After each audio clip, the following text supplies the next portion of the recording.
Guys, welcome back to another video. So today there is some interesting topic of physics. That is, as you see here on the board, I've written sound. So we are going to study the topic sound today. Now, before that, don't forget to like, share, and subscribe this video as this is very important and very educational. So let's start. Now, by sound, what do you understand?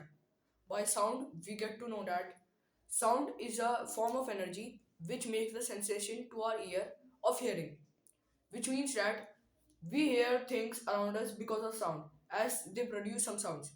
Now, how are these sounds produced? These sounds are produced when there are the vibrations. These vibrations are to and fro, like this. This is a marker. If this marker is going to and fro, it is causing some vibration. These vibrations are producing sound. Now the sound are below. Now the sound are not audible to us. That's why we cannot hear this vibration. But if if we take this marker and we put the cap back on, we will hear a sound. That is click sound. Now the sound is produced when there are some vibrations between this cap and the body of the marker. Now let me tell you more briefly. This, suppose there is a object, there is a speaker. Now here are the air particles, to assume. Here are the air particles. Now this will produce some sound that will go like this. Now these sound particles or these vibration are to and fro. Therefore, these particles will push this particle. Now this particle will push this, and this will push this, and this will push this. Now with this repetitive motion, there are vibrations, that is to and fro. Now these vibrations causes the sound. As there are vibrations, this will eventually, if this is the ear, these particles will eventually enter into our ear and will help or make us understand there is some sensation in our ear, that is sound. Now the suppose I am having my hands. If I clap, there is some sound. Now this sound is produced when this is the mechanical energy of my hand clapping, as I am pressing these both hands with my own force. So this is a mechanical energy.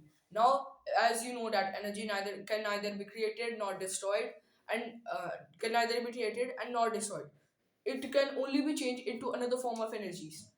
Now this mechanical energy will be formed into now this body energy, this sound vibration energy will form into mechanical energy. Now this sound is a mechanical longitudinal wave. Now what I mean by wave, suppose this is the sound, the suppose this is the woofer, and this is a straight line. now now what I was meaning by waves, these waves, these are the mechanical waves. The vibrations, the to and fro vibrations caused by the to and fro vibrations that are used to cause the sound are in the form of mechanical waves, mechanical longitudinal waves. Now these waves are such as this. The topmost point is called as crest, and the most bottom one is known as trough. The distance between this and this is known as amplitude, denoted by lambda. Now this whole is a wave. Amplitude can also be defined, can also be used to define the wavelength, or the wavelength, the length of the wave from this point to this point. Now, as you see from here, I hope that you understood it all. Now, how does, if this is a constant measure, what are the voices we can hear? We can hear voices from 20 hertz till 20,000 hertz. We can hear the voices from 20 hertz to to 20,000 hertz, or these can be written as 20 kilohertz. Now this is the audible range. We produce sounds between 20 hertz and 20,000 hertz. We cannot now the sounds below 20 hertz are known as infrasonic sounds, and the sounds above 20,000 hertz are known as ultrasonic sounds. Now we cannot produce sounds above than 20 hertz or below than 20 below than 20 hertz or above than 20,000 hertz. We can only produce sound between 20 hertz and 20,000 hertz. Now there are some animal species which can produce sound above or below, such as blue whale. It can produce sound it can produce infrasonic sound and ultrasonic sounds. A bat can also produce infrasonic and ultrasonic sounds. A dolphin can also produce ultrasonic and infrasonic sounds. Now, I hope you understood this. Now, how do we? There are now you may heard from some people that your voice is shrill, your voice is deep, your voice is very thin, etc. and etc. Now, what do you mean by these voices?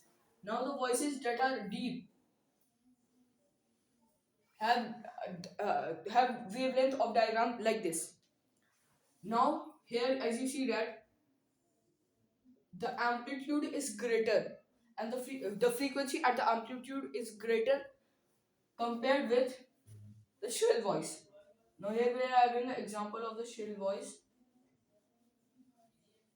As you can see that the amplitude and the frequency is greater from the deep voice to the shrill voice.